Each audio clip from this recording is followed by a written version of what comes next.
Namun di dekat perairan Marineford sudah berkumpul para supernova. Mereka yang akan mengambil bagian di dalam era baru. Ternyata itu adalah ulah Kurohige.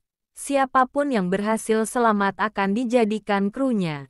Yang berhasil ikut bergabung ke Kurohige adalah Sanjuan Wolf, Avalo Pizarro, Vasco Shoot, dan Katarina Devon.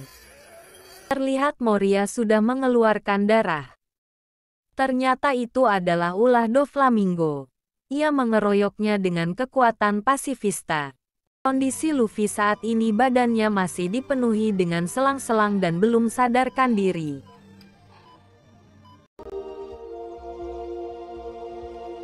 Selamat datang di channel yang akan membuat ringkasan tentang episode anime. Jangan lupa subscribe, like, dan share. Tanpa berlama-lama lagi mari kita mulai videonya. Episode ini dibuka dengan pesta untuk merayakan kemenangan Angkatan Laut yang berhasil mengalahkan bajak laut Shirohige.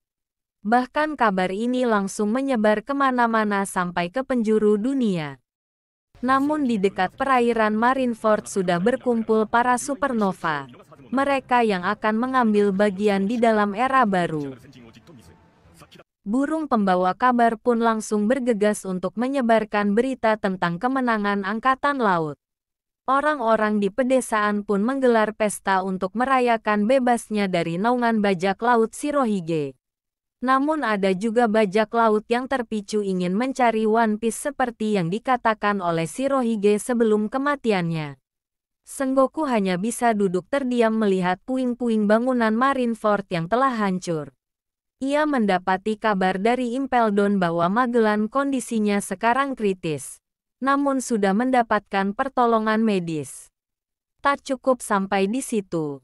Impel Down level 6 kondisinya sangat mengenaskan.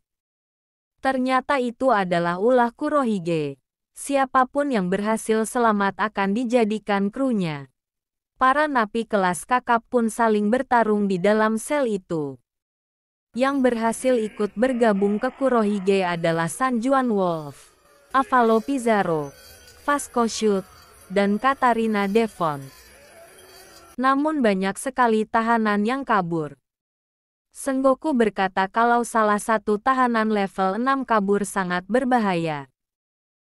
Adegan berpindah lagi ke pasifista yang sedang menembakkan laser miliknya. Terlihat Moria sudah mengeluarkan darah. Ternyata itu adalah ulah Doflamingo. Ia mengeroyoknya dengan kekuatan pasifista. Cerita berpindah lagi ke Polar Tank yang membawa Luffy dan Jinbei. Sang beruang merasakan kepanasan jadi ia merasa gelisah. Akhirnya Polar Tank pun naik ke permukaan karena kondisinya sekarang sudah memungkinkan. Beruang yang tadi kepanasan langsung bergegas keluar untuk menghirup udara segar. Namun para anak buah Lau dikejutkan dengan kedatangan ular seperti miliknya Hancock. Ternyata kapal angkatan laut itu sedang dibajak oleh Hancock. Para tentara marin juga diubah menjadi batu. Hancock pun langsung bergegas turun dan bertanya kondisinya Luffy saat ini. Namun si beruang kebingungan karena Hancock bisa tahu keberadaan kapal mereka. Ia menjawab kalau ularnya yang membuntuti mereka dari belakang. Lau pun akhirnya keluar dan menemui Hancock. Ia berhasil menyetabilkan kondisinya. Namun lukanya cukup parah jadi tidak ada jaminan dia akan bertahan. Lagi-lagi kita dikejutkan oleh kedatangan Ivankov dan para pengikutnya. Ivankov pun sangat yakin kalau Luffy pasti bisa disembuhkan. Hancock tak kuasa mendengar kabar kondisi dari Luffy. Tiba-tiba saja Jinbei keluar dengan badan penuh perban karena terdengar suara yang berisik. Jinbei mengucapkan terima kasih kepada Lau karena sudah menyelamatkan hidupnya. Hancock bertanya kepada si beruang, apakah di kapalnya mempunyai denden musi? Ia akan memanggil kapal kuja sehingga mereka bisa melintasi Cambelt dengan kapal selam ini. Jika pemerintah mengetahui Luffy masih hidup mereka pasti akan mengejarnya. Jadi Hancock berniat menyembunyikan Luffy di Pulau Wanita.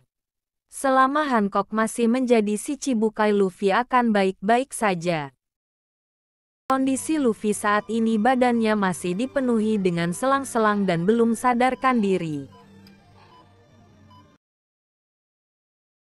Terima kasih sudah menonton ringkasan episode One Piece kali ini. Nantikan video selanjutnya. Jangan lupa subscribe, share, dan like. See you next time.